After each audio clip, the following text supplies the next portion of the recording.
I would like you all to meet DMTS. That stands for Dion, Matthew, Taryn, and Sal. Together, we want to be able to rely on each other and communicate effectively. DMTS is also a psychedelic drug, but we're not going to talk about that today. No, what we're going to talk about is how each of us brings our own unique aspect to this group to make it better. Now, let me tell you about the fastest man on campus, and if not on campus, then definitely in this class, Dion. Dion was born and raised in beautiful Palmdale, California, just north of Los Angeles. He was the youngest of 3 brothers until about the 6th grade when his parents had a little girl. He knew at that point he was going to have to be more helpful and more responsible to be a better, bigger brother. Starting freshman year of high school, he started playing football, which I think really worked out for him because he now has a full ride scholarship to Portland State next semester. And in the winter and spring, he does track for the Butte team. So now you know a little about Dion, I'm going to tell you about being a student athlete. In an article for the LA Times called College Athletes Continue to Graduate at Record Rates, published November 2017, David Wharton wrote, graduation success rates hit an all-time high of 87% based on the 2014-2017 graduating class at Division I schools. This shows that there is a direct correlation between graduation rates and student athletes.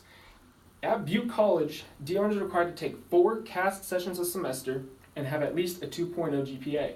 This requires a lot of scheduling, which you can imagine is very hard. So now that you know a little about being a student athlete, I'm going to tell you how Dion brings his work off the field and into the classroom. Trust is something that is key to any group. We have to be able to trust that Dion is going to get his job done, but also Dion is going to have to trust us that we're going to get our job done for him. Another thing Dion brings is teamwork and hard work.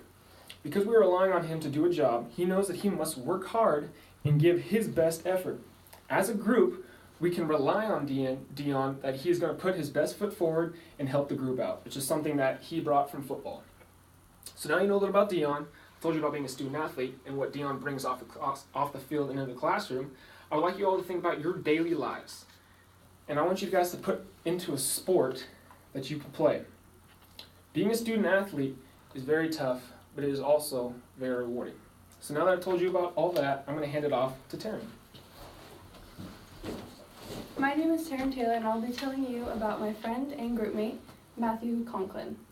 In October 2017, Earl E. Bakken explains that on Healing Gardens... Oh my gosh, guys, can you restart? No, just keep going. It's fine.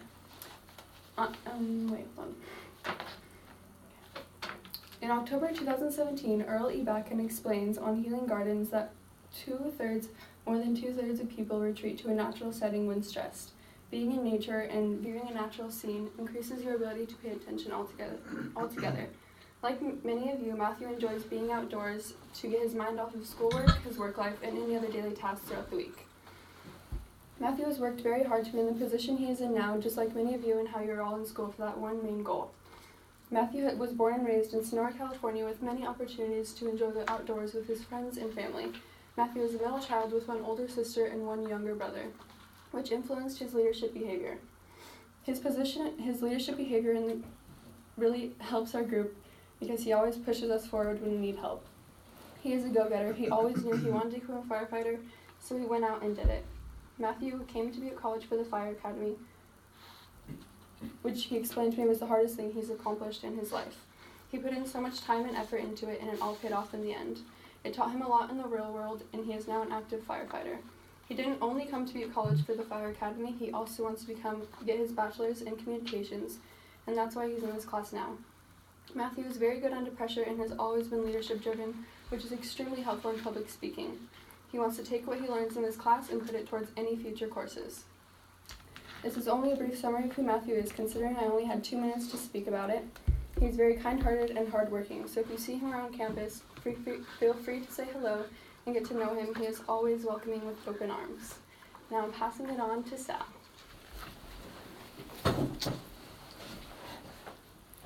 How far would you travel for your education? 20, 30 miles? Well, according to theguardian.com, an August 18, 2011 article titled From Home to University, George Arnett claims that students in the United States travel on average of 90 miles to go to their colleges that they want to go to. For many of you, education is probably close to where you grew up. Not the case for Taryn, because she traveled over 500 miles for her education. There's more to Taryn than just being a SoCal girl in Chico.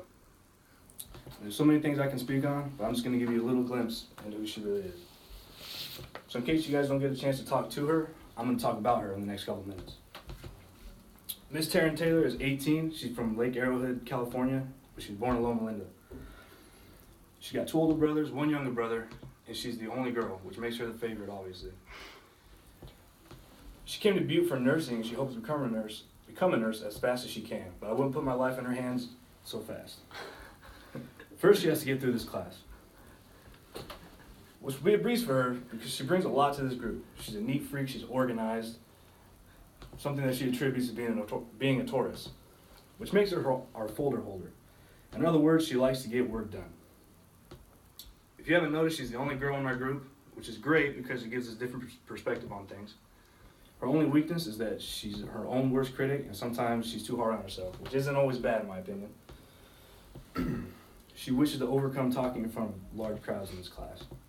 And when she's not getting an A in school, you can find her in the gym, hanging out with a friend, snowboarding, playing with the puppy. I don't know, you might be able to find her doing all 3. She's that good at multitasking. Truly, Taryn's got a bright future, and she's a big part of this group. For reasons I've stated earlier, she's a great contributor to this group, and we're lucky to have a Taurus in this group. So if you want to talk to her, ask her questions, or maybe just see a picture of her cute puppy, she sits right over there where Jen's usually sitting now. Now I'm going to hand the stage off to my partner, Dion.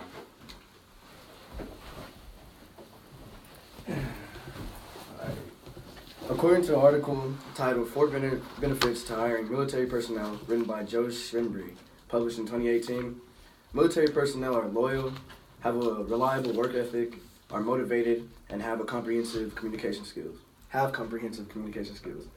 Well, these characteristics are all true when it comes to Sal, who happens to be a veteran. I will be sharing some information about Sal today and why each group member should have a Sal in it. And by the end of this, you will know more about him and why it's good to have someone like him in your group. I'll be informing you a little about Sal's personal life, his goals, and his hobbies. And here's a little bit about Sal's personal life. Here's some things people don't guess when they get to meet Sal, when they first meet Sal.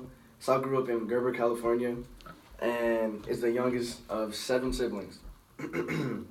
He said one of the benefits of being the youngest of 7 siblings is that you get away with little things, and you're spoiled. And he was spoiled as a child.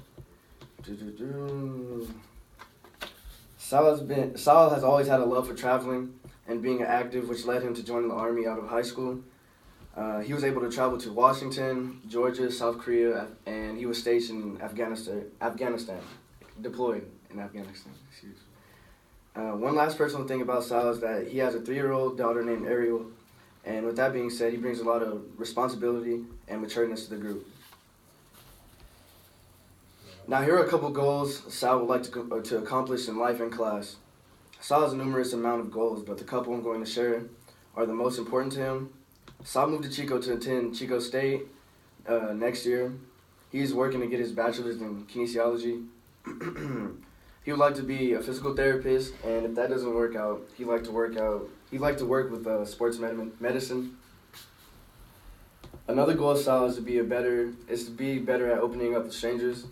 Since we have been put in this group, Sal has been gradually improving on this, with being open with all of us, from telling us stories about his childhood and stories about his Army days. I feel like he has managed to make a large step to this goal by taking this class. Bro, I am sweating. Oh my God. That's all right. When Sal isn't too busy focusing on his goals, he maintains his interest in his hobbies. When he isn't too busy with school, work, and his family, he loves to go to the gym and be active. Working out has always been important to him after leaving the Army. When he was in the Army, working out kept him in shape, mentally tough, and he enjoys it overall. Bruh. Oh my God. He wants to stay fit and live a healthy lifestyle, so he makes it a part of his day to work out. As I mentioned earlier, he's an active person, and another one of his hobbies is playing with his daughter and being outdoors with her.